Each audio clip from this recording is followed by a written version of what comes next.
Welcome to Forbidden Planet TV. I'm Andrew Sumner. I'm privileged to be joined here today by New York Times best-selling author Anthony Ryan. How are you, Anthony? Very well, Andrew. Thanks for inviting me. Oh, it's great. It's really great to have you on. And we're here to talk about the first book in a new series for you, Covenant of Steel. So Yeah, this is book one in Covenant of Steel, the Pariah. yeah, So first of all, before we get into this Pariah specifically, could you give me a flavour of the overarching theme of the series? yeah. It's a medieval set fantasy, like many epic fantasies are. It's an epic fantasy, but it's told from one point of view. It's a first-person narration, and it's thematically. It's about the perils of becoming a noteworthy human being in a medieval society. Whether you're the noteworthy person yourself, or whether you're, someone who's in close proximity to someone who becomes noteworthy, especially when they're noteworthy for religious reasons, which can be, can enable them to accrue a lot of power, but it's also a very dangerous place to be. If you study medieval history, you'll know Yeah. It's not always a comfortable place to be famous, because people want to kill you and steal what you've got, basically. That's very fascinating to me because I actually have studied medieval history, and history was the minor on my English degree, and that was particularly the area that we spend most of our time looking at. So I think it's a very interesting set of themes that you're wrestling with. And what can you tell me about book one, the Pariah specifically? One just remarkable coincidence. I happen to have a copy Right right. on there. And by the way, this edition can be ordered from the links attached to my conversation here with Anthony. It's specifically, it starts with the early life of the main protagonist, who I call Alwyn Scribe. As was common in the medieval time, if you were not noble, your second name was your job. What Tyler was a Tyler. And Alwyn ends up as a scribe after many adventures, so he's known as Alwyn Scribe. And he starts life in not a great place. He's kicked out of a whorehouse at a very young age and falls in with a gang of outlaws in the forest. And it's very much not a Robin Hood type outfit. There probably was some real world inspiration for the Robin Hood figure in history, but I don't think he was robbing from the rich and giving to the poor, if he ever existed. Outlaws were outcasts. There was no social security net in medieval times. If you broke the law, the one sentence was usually death. You might, if you're lucky, they might put you in the stocks or give you a flogging, but for most, if you stole something, they'd kill you for it. And if you lost your job and couldn't find another one, couldn't find work on land somewhere else, you were basically left to starve. And so people who found themselves in that position were left with very little recourse other than to go and steal stuff, which is what Alwyn ends up doing. And, he falls in with this group under the leadership of a man called Deccan Scarl, who becomes a sort of surrogate father figure for him, even though he's quite a terrible human being. But Alwyn, forms an attachment to him, and it goes from there really through many adventures and misadventures. Alwyn eventually ends up, unsurprisingly, in a bad place, in prison.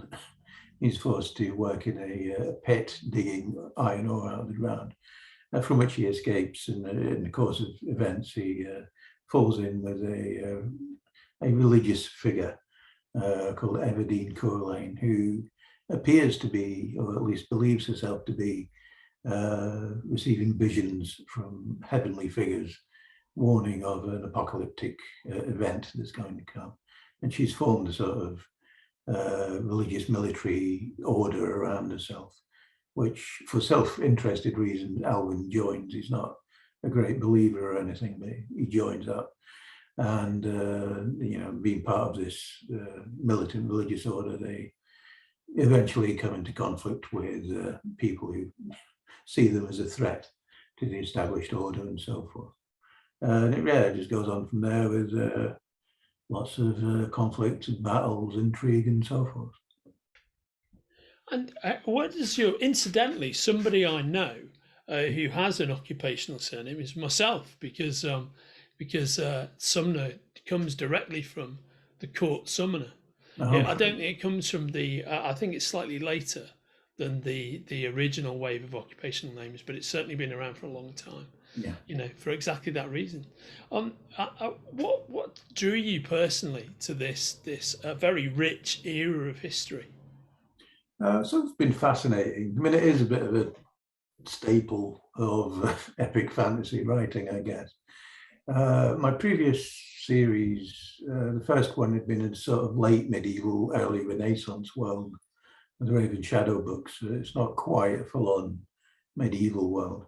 And my second series, it was, an industrial revolution sort of era. For this one, I kind of wanted to do a full-on cod medieval world and explore some of the themes that arise out of a close study of that kind of society. And it's not what you think it is a lot of the time. You take a closer look at the history of the medieval period. We have this sort of view where it's some kind of nightmare world or something, and it could be, but it wasn't quite like that. They had a structure to their society. They had laws. They had, a hierarchy and so forth. And it wasn't quite the mud-splattered, blood-spattered nightmare that we think of it. But there were periods where you definitely didn't want to be alive. During the Black Death, for example, or when the Wars of the Roses or the 100 Years' War, when they were at their height, you didn't want to be a peasant. When working in a French village when the Black Prince came over the horizon, it wasn't a good place to be. But for most of the time, once you got through, because another misconception is that people didn't live as long. The average life expectancy was definitely lower than it is today, but it's mainly because of infant mortality. People dying in childbirth and so on. If you could get through childhood and all the diseases and so on, you could probably live close to an average lifespan today. It's a bit of a myth that everyone dropped dead at 40 and you were an old man by the time you were 45 or something. That's very interesting. Do you think that is in part due to the fact that the range of foodstuffs people had access to was essentially completely different? So there's a bunch of things that are dangerous staples of the contemporary diet, which in fact people in medieval times didn't eat. Yeah, you had a low-fat, low-sugar diet, which is healthy.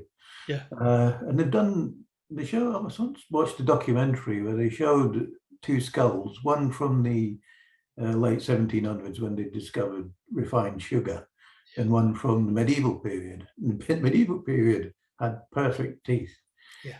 The one from the 1700s, what little teeth it had were black, rotten. Yeah. And they had these horrible dentures and all that in those days because they discovered sugar. Yeah. But didn't connect it with the fact your teeth would rot in your head. For someone in the medieval period, your teeth were probably fine most of the time. I think that is fascinating. In fact, the first person who turned me on to that was another great lover of this period of history, now no longer with us, sadly, it's Terry Jones. And I remember him saying something very similar about the tropics not being opened up. I think it was years ago when he was talking about a movie like, it was probably Jabberwocky. And he was making that same point about people's teeth actually being in much better shape than we think. Yeah. It's really so interesting. What was on your road to becoming the full-time and very successful writer that you are now? What did you always know that basically your fiction would be historically tinged when you were on the journey to becoming the writer you are? I mean, it informs pretty much everything I do. I mean, I've been writing some stuff recently that's more modern, contemporary and all that.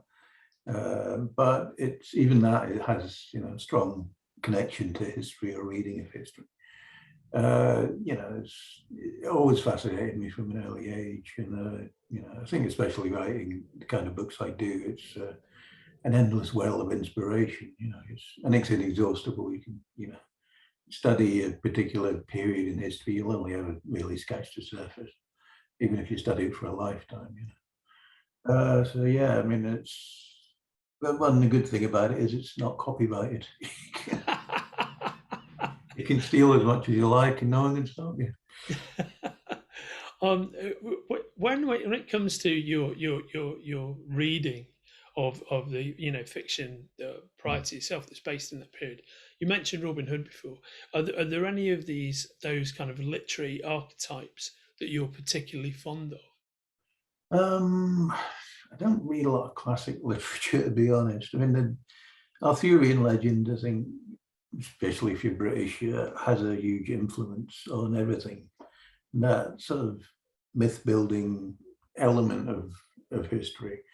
I think part of the historian's job is to try and separate myth from history.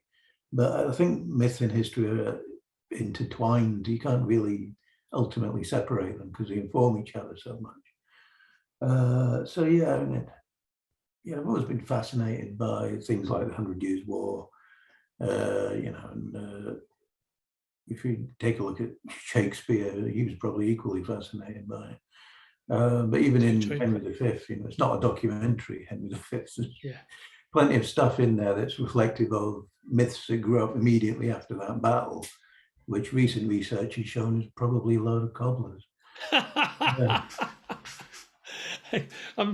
Anthony, before we go, how many books are going to be in the Covenant of Steel sequence? There'll be 3 in total. Probably revisit the world, but for this trilogy, it'll be 3 books. The first one, the Pariah, and the Martyr, is book 2. That'll be out in 30th of June in the UK, I think. Yeah. So yeah, 3 in total. Wonderful. So people watching this will be able to order at least the first 2 books in the Covenant of Steel trilogy from Forbidden Planet, from the links attached to this conversation. And thanks so much for joining me, Anthony. You've been talking about something that really interests me. And as you know, we're big lovers of your work here at Forbidden Planet. So thanks for finding the time to come and join me. It was my pleasure. Enjoyed it. Yeah, lovely to meet you. All right. You too. Take care. I can't wait to read the second in the series. Thanks very much. Hope you like it. Yeah. All the best, mate. Bye-bye. Take care. If you're enjoying watching Forbidden Planet TV and you're enjoying watching us talk to the world's most interesting and accomplished filmmakers, authors, artists, musicians, creators, subscribe right here. See you soon.